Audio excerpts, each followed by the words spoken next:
Lihat firman Allah dalam sebuah judul 3 jenis kelaparan. Apa itu 3 jenis kelaparan? Mari kita baca firman Tuhan dari Matius pasal yang ke-24 ayat 7 sampai ayat yang ke-8. Matius pasal 24 ayat 7 sampai 8. Firman Allah berkata demikian: sebab bangsa akan bangkit melawan bangsa, dan kerajaan melawan kerajaan.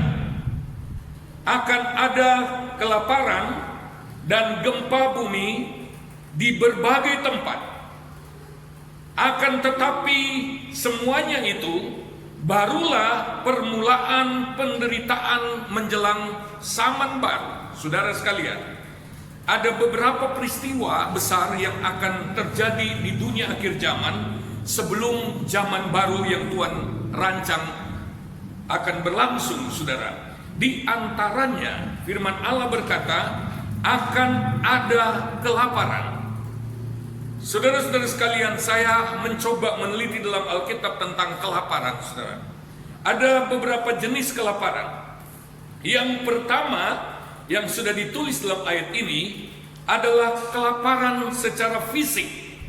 Apa itu kelaparan secara fisik, saudara? Ini bukan lapar pada waktu kita belum makan siang atau belum makan malam.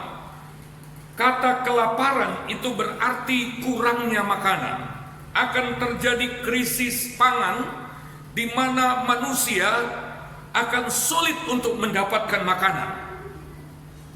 Di mana-mana manusia mencari bahan pangan itu akan menjadi sulit didapatkan. Dalam Wahyu pasal yang ke-6 ayat 5 sampai 6 dikatakan demikian. Dan ketika anak domba itu membuka meterai yang ketiga, aku mendengar makhluk yang ketiga berkata, "Mari."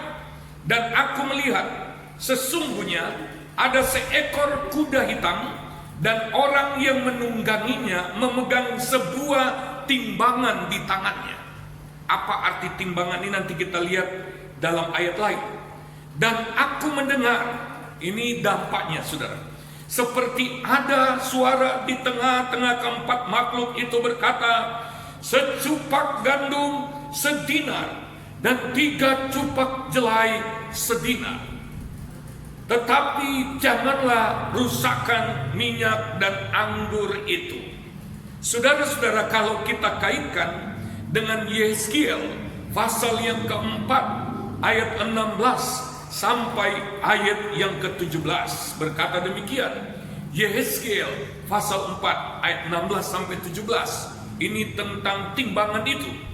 Sesudah itu ia berfirman kepadaku, "Hai anak manusia, sesungguhnya aku akan memusnahkan persediaan makanan di Yerusalem, dan mereka akan memakan roti yang tertentu timbangannya dengan hati yang cemas.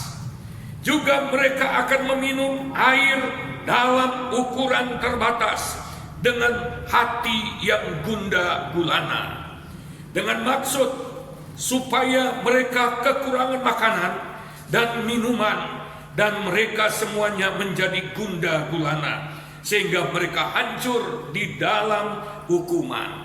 Ternyata, saudara, timbangan itu adalah untuk membatasi pembelian, untuk mendapatkan bahan pangan, saudara-saudara.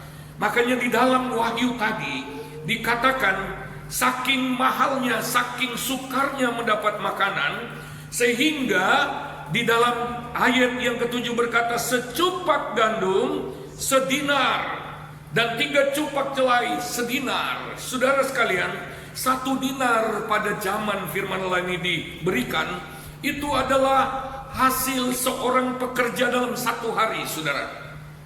1 hari dia bekerja hanya untuk dapat secupak gandum. Ini berarti hanya cukup untuk dimakan sendiri olehnya. Kalau dia berkeluarga, itu berarti kebutuhan gizi, kebutuhan makanan tidak bisa tercukupi, kecuali kecuali diganti dengan 3 cupak jelai, makanan yang tidak bergizi, makanan yang sangat rendah, saudara. Ini saking begitu sulitnya mendapatkan makanan. Saya ingin beritahu saudara, ini bukan soal kekurangan uang, bukan soal tidak ada uang. Barangkali saudara akan masih punya uang pada waktu itu, tetapi persoalannya ada pembatasan, ada timbangan. Kita tidak bisa lagi membeli makanan, menimbun makanan, karena terjadi pembatasan. Semua harus ditimbang, semua harus dapat secara adil, walaupun kurang.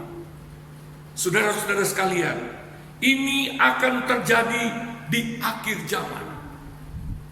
Kita nanti akan melihat itu terjadi pada masa-masa seperti itu.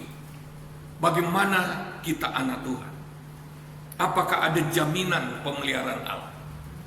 Saya percaya Tuhan sanggup pelihara kita. Bagi orang-orang percaya, sudah dijanjikan saudara, bahwa tidak perlu kita khawatir. Kalau burung di udara saja, burung pipit yang tidak berharga diberi makan oleh Bapa di sorga.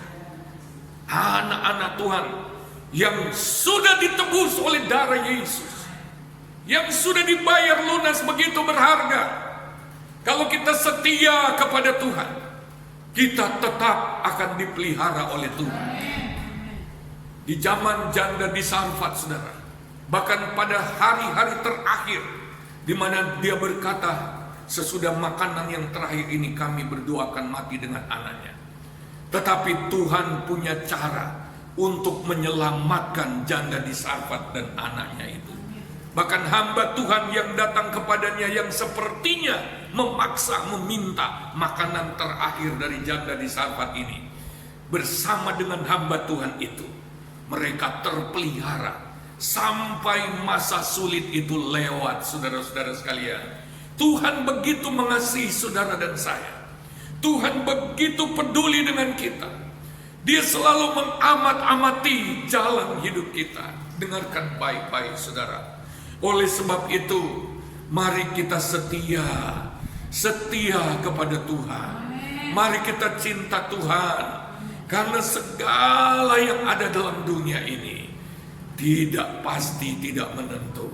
Kita tidak bisa berbuat apa-apa jikalau masa kelaparan, masa timbangan itu, masa pembatasan untuk mengambil, untuk mendapatkan pangan itu mulai diberlakukan. Kita hanya bisa andalkan Tuhan saja. Haleluya, haleluya, haleluya. Dengar baik saudara, Tuhan gembala kita yang baik tidak akan membiarkan kita kekurangan. Yang kedua saudara, ada kelaparan yang lain, yaitu kelaparan rohani. Kita lihat yang pertama, kelaparan akan firman Allah. Amos pasal 8 ayat 11 sampai ayat yang ke-13.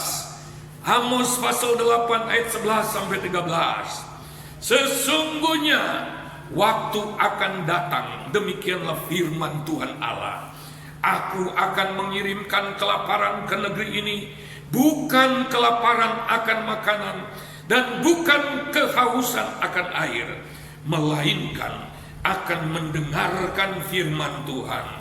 Mereka akan mengembara dari laut ke laut dan menjelajah dari utara ke timur untuk mencari firman Tuhan, tetapi tidak mendapatkannya.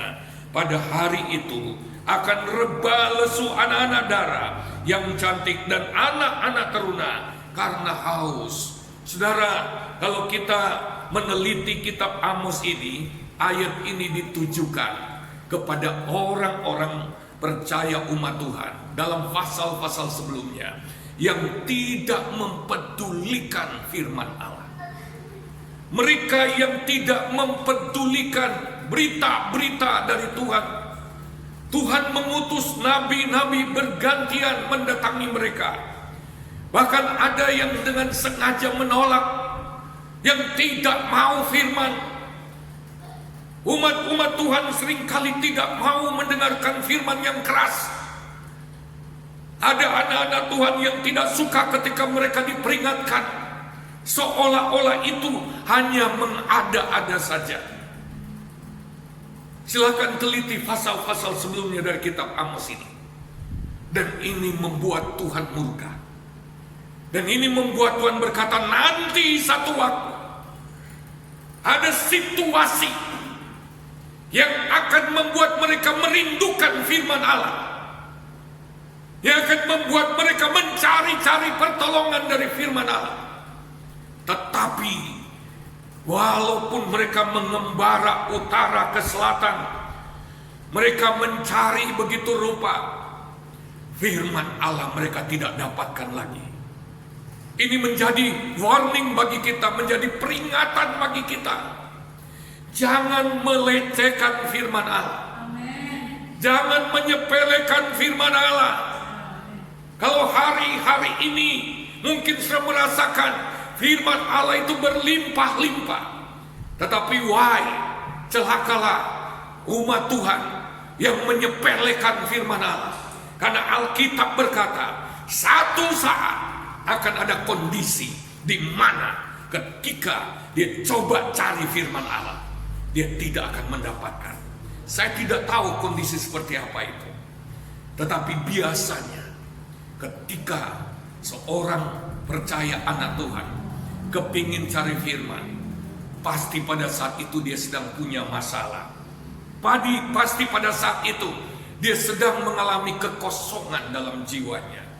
Pasti pada saat seperti itu dia sedang mengalami kehampaan, kekeringan, di mana segala sesuatu tidak lagi dapat mengobati akan jiwanya, akan kekosongan jiwanya.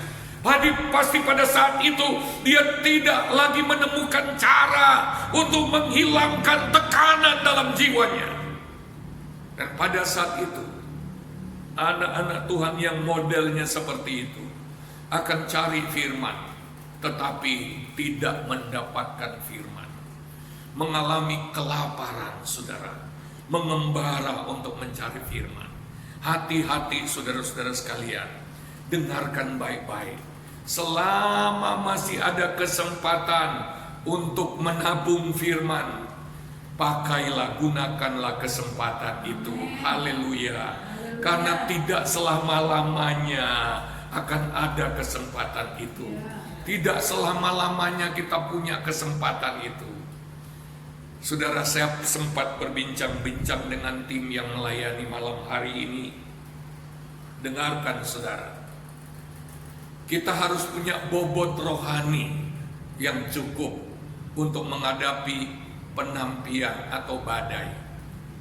Kita lihat orang kalau menampi gandum atau padi, pasti yang tidak berisi akan terbang tertiup angin. Saudara, orang-orang Kristen anak Tuhan yang tidak punya bobot rohani, saudara, kalau badai, persoalan, aniaya, ujian, pencobaan datang atas gereja Tuhan, mereka tidak akan dapat bertahan karena mereka nggak punya bobot rohani. Bobot rohani yang harus kita punya adalah nilai-nilai yang kekal, termasuk firman Allah.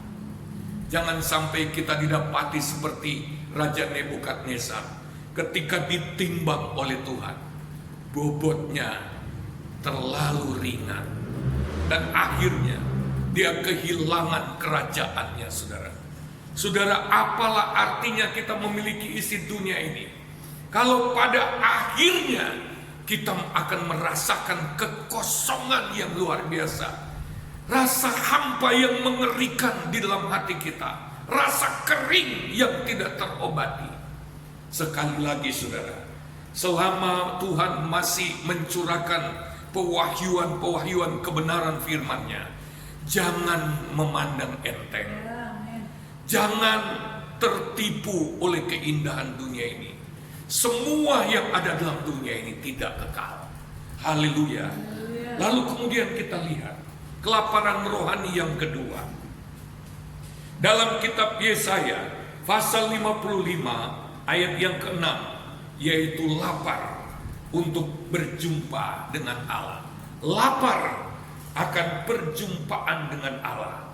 Dalam Yesaya 55 ayat 6 berkata, carilah Tuhan selama ia berkenan ditemui, berserulah kepadanya selama ia dekat. Haleluya saudara-saudara. Ayat ini menyiratkan sesuatu, bahwa ada saatnya di mana Tuhan begitu bermurah hati, di mana Tuhan yang maha besar itu, kita tidak mencari Dia, tetapi Dia yang datang mencari kita yang berdosa, yang hina. Dia yang maha mulia, Dia turun dari surga, Dia datang mencari kita yang terhilang. Karena kalau dibiarkan, kita tidak akan pernah bisa mencari Tuhan. Siapa kita, saudara? Siapa engkau? Siapa kita sampai Dia yang mulia sampai datang mencari kita? Maaf, ketika Dia berjumpa dengan kita, Dia datang di tempat yang kotor. Dia datang di tengah dunia ini yang bagaikan tempat pembuangan sampah, hanya untuk menemukan saudara dan saya. Kalau Tuhan tidak berbuat ini, kalau Tuhan tidak turun mencari kita, selamanya kita dalam kegelapan. Selamanya saudara dan saya terhilang. Selamanya saudara dan saya berjalan menuju bahkan masuk dalam api neraka. Tetapi firman Tuhan ini berkata, itu tidak akan selama-lamanya. Sebab Tuhan bisa habis kesabarannya. Itu dapat dibuktikan di dalam perjanjian lama. Tuhan selalu ada ukurannya, saudara. Ketika manusia di zaman Nuh sudah teramat sangat, sudah melampaui batas tingkah laku mereka, akhirnya Allah menghukum dunia pada waktu itu dengan air bah. Ketika Sodom dan Gomora, dosa kejahatan mereka sudah sampai ke hidungnya Tuhan, sudah sampai pada batas ukurannya Tuhan, maka Tuhan membumi hanguskan Sodom dan Gomora. Saudara, jangan mempermainkan kesabaran Allah. Jangan melecehkan kesabaran Allah. Karena kesabaran Allah itu ada batasnya. Oleh sebab itu, firman Allah mengingatkan kita, carilah Tuhan selama Ia masih berkenan ditemui. Jangan duka citakan Roh Kudus. Jangan padamkan roh. Jangan sampai hati kita dikeraskan dan kita tidak punya harapan lagi untuk mencari Tuhan. Selama Ia berkenan, carilah Tuhan. Berarti akan ada waktunya di mana kita mencari-cari, kita tidak menemukan. Ada sebuah gambaran dalam kitab Kidung Agung pasal 5. Kitab Kidung Agung pasal 5 ayat 2 sampai 8. Kitab Kidung Agung ini berisi cerita kisah cinta yang menggambarkan kisah cinta antara Kristus dan gerejanya. Yesus sebagai pengantin laki-laki surgawi dan kita adalah pengantin perempuannya Kristus. Mari kita lihat gambaran. Jangan sampai ini terjadi kepada kita. Aku tidur, tetapi hatiku bangun. Dengar. Sementara dia tidur, belum terlelap, tiba-tiba ada suara, dengar. Kekasihku mengetuk, bukalah pintu dinda manisku, merpatiku, idam-idamanku, karena kepalaku penuh embun dan rambutku penuh tetesan embun malam. Bajuku telah kutanggalkan. Apakah aku akan mengenakannya lagi? Kakiku telah kubasuh. Apakah aku akan mengotorkannya pula? Mempelai perempuan ini pada satu malam belum terlelap, tiba-tiba kekasihnya datang dan mengutuk. Dia mendengarkan itu, tetapi dia membebalkan hati. Dia begitu enggannya, dia nggak mau susah lagi. Karena katanya, bajuku telah kutanggalkan, apakah aku akan mengenakannya lagi? Kakiku telah kubasuh, apakah aku akan mengotorkannya pula? Dia sudah ada di kamar tidur, posisinya sudah nyaman, dia nggak mau repot lagi. Begitu malasnya, saudara, sehingga dia tidak segera membukakan pintu bagi kekasih. Ada banyak anak Tuhan seperti ini, saudara, yang tidak mau susah, yang jual mahal. Ketika Roh Kudus sudah mengetuk pintu hatinya, ketika Roh Kudus, Tuhan meminta waktu sebentar untuk bermesraan, untuk intim dengan Tuhan, tetapi begitu malasnya anak Tuhan ini. Hati-hati. Dan apa yang terjadi, saudara? Ayat selanjutnya berkata, kekasihku memasukkan tangannya melalui lubang pintu, berdebar-debarlah hatiku. Ini pekerjaan gambaran dari pekerjaan Roh Kudus. Saya tidak sedang ingin berkhotbah alegoris, tetapi saya hanya memakai ini sebagai gambaran saja. Bahwa dalam kehidupan rohani, seringkali Tuhan sudah menjamah hati kita. Hati kita sudah berdebar-debar, hati kita sudah tersentuh, tetapi kita masih berkeras hati. Kita pikir kita cukup kuat, kita pikir tanpa dia aku masih bisa hidup, kita pikir tanpa dekat dengan Tuhan gak apa-apa.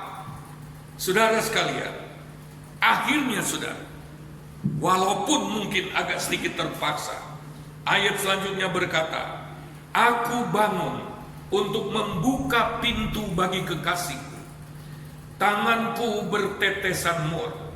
Kita tahu kekasihnya baru memasukkan tangan yang bertetesan mur, memegang gagang pintu bagian dalam. Dan ketika mempelai perempuan ini bangun dan kemudian memegang pintu, masih ada sisa-sisa tetesan mur di sana. Saudara, saya menggambarkan ini, masih ada bekasnya, masih terasa hadirat Allah di sana dalam kehidupan anak Tuhan, masih bisa dirasakan. Tetapi selanjutnya dikatakan, jari-jariku pada pegangan kancing pintu, kekasihku kubukakan pintu, tetapi kekasihku sudah pergi lenyap. Sayang sekali saudara, ketika Tuhan masih berkenan untuk ditemui, seringkali kita menjual atau jual mahal, tidak mau ketemu. Pada saat kita bangun, kita tidak lagi bisa berjumpa dengan dia, karena kita sudah menyia-nyiakan kemurahan Allah. Seperti pingsan aku ketika ia menghilang. Ku cari dia, tetapi tak kutemui.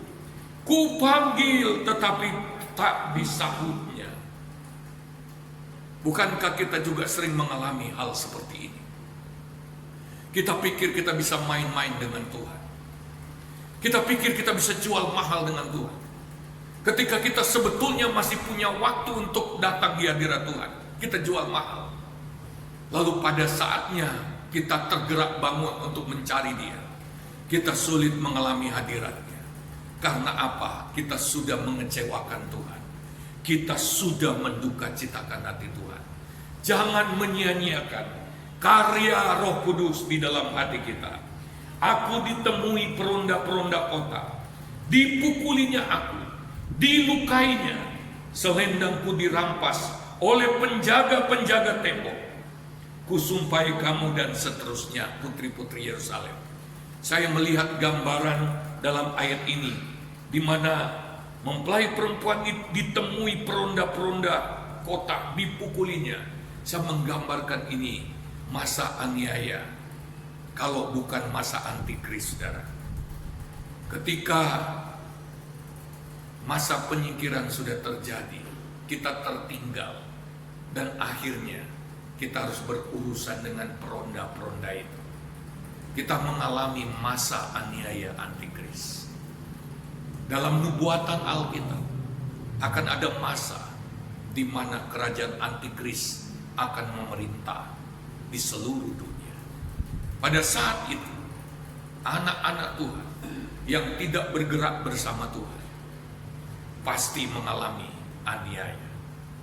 Jangan menyia-nyiakan kesempatan untuk mengalami kebangunan rohani, untuk mengalami pemulihan rohani, untuk mempersiapkan diri seperti 5 anak darah yang bijak, yang mempersiapkan pelitanya penuh berisi dengan minyak. Sementara 5 anak darah yang bodoh tidak bisa masuk dalam perjamuan kawin anak domba Allah. Mereka tertinggal di luar. Mereka meminta masuk, tetapi mereka ditolak. Bahkan pengantin laki-laki berkata, "Aku tidak pernah mengenal kamu." Hati-hati saudara-saudara sekalian. Ingat baik-baik saudara. Jangan menyia-nyiakan kesempatan untuk cari Tuhan, untuk beribadah. Akan ada waktunya saudara. Kita nggak bisa ibadah sebebas-bebasnya lagi. Selama masih bisa beribadah, beribadahlah sungguh-sungguh. Beribadahlah sungguh-sungguh saudara. Gunakan itu. Yang ketiga saudara, jenis kelaparan yang ketiga adalah kelaparan yang abadi saudara. Kita lihat Lukas 16, gambarannya dalam Lukas 16 ayat 23 sampai ayat 31. Orang kaya itu juga mati, lalu dikubur, dan sementara ia menderita sengsara di alam maut, ia memandang ke atas, dan dari jauh dilihatnya Abram dan Lazarus duduk di pangkuannya. Lalu ia berseru katanya, "Bapa Abraham, kasihanilah aku. Suruhlah Lazarus supaya ia mencelupkan jarinya ke dalam air dan menyejukkan lidahku, sebab aku sangat kesakitan dalam nyala api ini." Dia begitu kehausan, tidak ada air di sana. Ayat 25 berkata, tetapi Abram berkata, "Anak." Aneh juga saudara, orang kaya ini anak. Dia bukan orang lain, tapi kenapa ada di sana? Miris. "Anak, ingatlah bahwa engkau telah menerima segala yang baik sewaktu hidupmu." Rupanya dia hanya mencari yang baik untuk kehidupan dunia yang sementara itu. Sedangkan Lazarus segala yang buruk. Sekarang ia mendapat hiburan dan engkau sangat menderita. Selain daripada itu, di antara kami dan engkau terbentang jurang yang tak terseberangi, supaya mereka yang mau pergi dari sini kepadamu, ataupun mereka yang mau datang dari situ kepada kami, tidak dapat menyeberang. Sudah tidak ada jalan lagi saudara. Terlambat. Karena keadaan itu, jawaban dari Abram itu, ayat 27, orang itu berkata demikian, "Kalau demikian, aku minta kepadamu Bapa, supaya engkau menyuruh dia ke rumah ayahku, sebab masih ada 5 orang saudaraku, supaya ia memperingati mereka dengan sungguh-sungguh, agar mereka jangan masuklah ke dalam tempat penderitaan ini." Dia haus melayani saudara. Dia haus bersaksi saudara. Dia ingin memenangkan keluarganya, tapi sudah terlambat. Dia ingat saudara-saudaranya yang cara hidupnya masih serampangan, yang cara hidupnya masih sembrono, yang cara hidupnya masih menyepelekan Tuhan, yang cara hidupnya yang tidak mengindahkan Tuhan. Dia teringat ketika dia menderita, "Tolonglah, suruhlah Lazarus supaya pergi berkhotbah, supaya pergi mengingatkan mereka." Itu artinya apa, saudara? Dia sudah terlambat, saudara. Jangankan menolong saudara-saudaranya yang masih hidup, dia sendiri tidak bisa lagi menolong dirinya. Dia tidak bisa lagi menyelamatkan dirinya. Dia sudah terlambat sama sekali. Oleh sebab itu, saudara-saudara sekalian, selama masih kita masih punya kesempatan, carilah Tuhan, carilah firman Allah, layanilah Tuhan, bersaksilah, jadilah terang.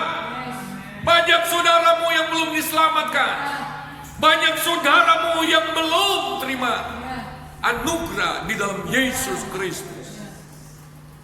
Minimal doakan mereka dari sekarang, karena akan ada penyesalan yang kekal dan abadi. Ketika di dalam perapian itu, orang ini begitu kehausan, begitu kelaparan, tetapi tidak ada yang bisa memberikan apa yang dia butuhkan. Ini adalah kehausan, kelaparan yang abadi dalam perapian yang kekal. Tetapi kata Abram, ada pada mereka kesaksian Musa dan para nabi. Baiklah mereka mendengarkan kesaksian itu. Wahai saudara-saudaraku yang masih hidup, kepadamu masih ada firman, masih ada kesaksian para nabi, masih ada kitab suci yang bebas dibuka dibaca. Bukalah itu dan dengarkan itu sebelum terlambat. Temukanlah rahasia-rahasianya, rahasia-rahasia Allah. Temukanlah jalan keselamatan di dalamnya. Temukanlah hal-hal yang bernilai kekal di dalamnya, sebelum engkau juga ikut terlambat. Jawab orang itu dalam ayat 30, tidak Bapak Abraham, tetapi jika ada seorang yang datang dari antara orang mati kepada mereka, mereka akan bertobat.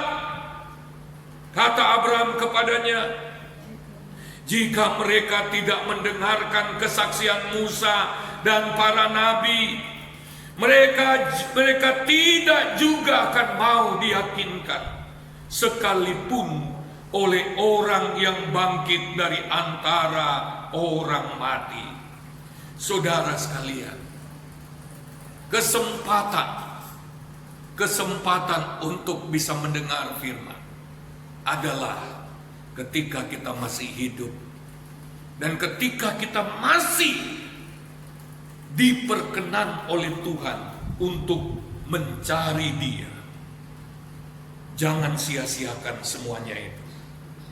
Lukas 13 ayat 23 sampai 29. Lukas 13 ayat 23 sampai 29. Dan ada seorang yang berkata kepadanya, Tuhan, sedikit sajakah orang yang diselamatkan? Jawab Yesus kepada orang-orang di situ, berjuanglah untuk masuk melalui pintu yang sesak itu. Sebab aku berkata kepadamu, banyak orang akan berusaha untuk masuk, tetapi tidak akan dapat. Jika tuan rumah telah bangkit dan telah menutup pintu, kamu akan berdiri di luar dan mengetok-ngetok pintu sambil berkata, Tuan, bukakanlah kami pintu. Dan Ia akan menjawab dan berkata kepadamu, aku tidak tahu dari mana kamu datang. Maka kamu akan berkata, kami telah makan dan minum di hadapanmu, dan engkau telah mengajar di jalan-jalan kota kami. Tetapi Ia akan berkata kepadamu, aku tidak tahu dari mana kamu datang. Penyalah dari hadapanku, hai kamu sekalian yang melakukan kejahatan. Di sanalah akan terdapat ratap dan kertak gigi, apabila kamu akan melihat Abraham dan Ishak dan Yakub dan semua nabi di dalam kerajaan Allah.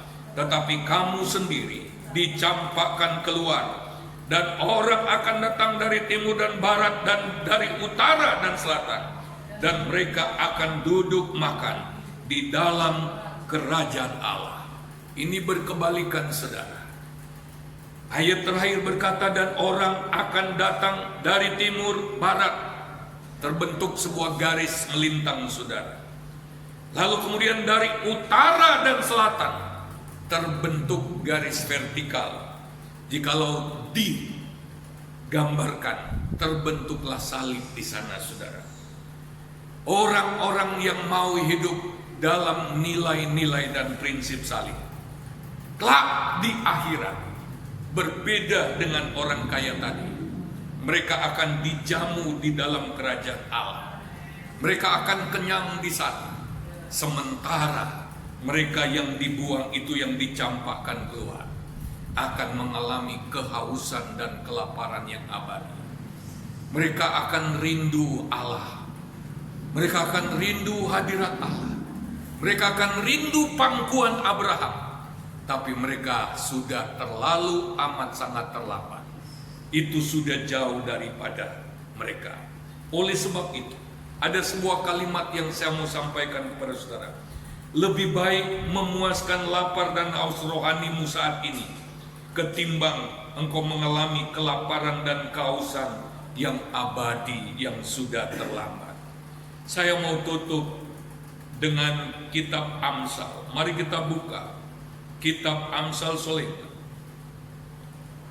Amsal Sulaiman pasal yang ke-6 ayat 6 sampai 8. Berkata demikian, perhatikan baik. Hai pemalas, pergilah kepada semut, perhatikanlah lakunya, dan jadilah bijak. Biarpun tidak ada pemimpinnya, pengaturnya, atau penguasanya, ia menyediakan rotinya di musim panas dan mengumpulkannya makanannya pada waktu panen. Semut pintar, saudara, karena tidak selalu ada makanan. Juga pada musim hujan dia tidak bisa mengumpulkan makanan. Jadi dia punya strategi yang sangat bijak. Selama masih musim panas dan panen, musim panen, kita harus kumpul banyak makanan. Dengar baik-baik, saudara. Selama masih ada musim kebangunan rohani, selama masih ada musim di mana makanan rohani disediakan berlimpah-limpah, kumpulkanlah itu sebanyak-banyaknya. Karena nanti akan ada musim dingin di mana tidak ada lagi makanan rohani, di mana pada saatnya nanti di mana kita sulit untuk mendapatkan firman. Berbahagialah kita kalau kita berlaku bijak seperti semut. Selama masih ada kelimpahan makanan, seperti hari-hari ini, kita mendapat banyak kelimpahan makanan rohani. Kumpulkan itu, renungkan itu, perkaya hatimu, lumbung hatimu dengan kelimpahan makanan rohani. Tandanya kalau hati kita penuh dengan firman, kalau kita mengalami masalah, reaksi kita pasti firman. Reaksi kita bukan reaksi daging. Tandanya kalau kita benar-benar kaya dengan firman.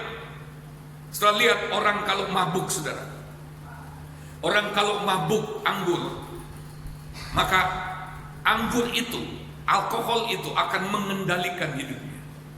Orang yang mabuk firman pun seperti itu. Dia akan dikendalikan penuh oleh firman. Bagaimana caranya mabuk firman? Belajar, berlatihlah, dan bertekunlah merenungkan firman Allah itu siang dan malam. Berikan kesempatan firman Allah itu masuk dalam hatimu, dalam perbendaharaan hatimu. Biarkan dia mengendalikan hidup. Haleluya, haleluya, haleluya. Mari kita datang kepada Tuhan. Haleluya, haleluya. Kita nyanyikan lagu Bapa Kau Setia yang kita nyanyikan tadi. Haleluya, haleluya, haleluya. Mari tunduk kepala di hadapan Tuhan. Haleluya, haleluya, haleluya,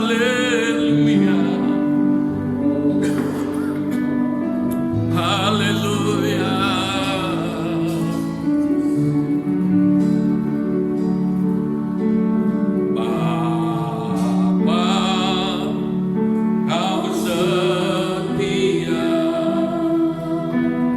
Bapa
Haleluya.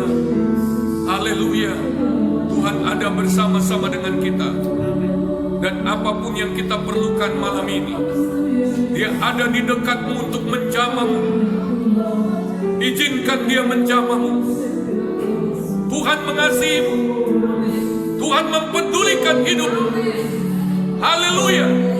Dengarkan saudara, dengarkan. Angkat tanganmu ke atas. Angkat tanganmu. Tuhan, Engkau lihat setiap anak-anakmu yang mengangkat tangan. Apapun masalahnya, Engkau ada bersamanya pada saat ini. Engkau Allah sanggup menolongnya di tengah-tengah masalah itu, dengan memberikan kekuatan, bahkan dengan memberikan jalan keluar. Kalau itu adalah duri dalam daging, Engkau memberikan kasih karunia-Mu untuk menguatkan anakmu ini. Kalau itu adalah bentuk ketakutan, kecemasan, dalam nama Yesus, setiap ketakutan, kecemasan, kalau itu sudah ditunggangi oleh roh ketakutan, roh kecemasan, dalam nama Yesus, saat ini juga roh kecemasan, ketakutan itu kami lenyapkan dalam nama Yesus. Haleluya. Haleluya. Tuhan, kalau itu adalah berupa penyakit Tuhan, kalau anakmu ini adalah orang yang memberi diri untuk aktif melayani, dia memerlukan tubuh yang sehat.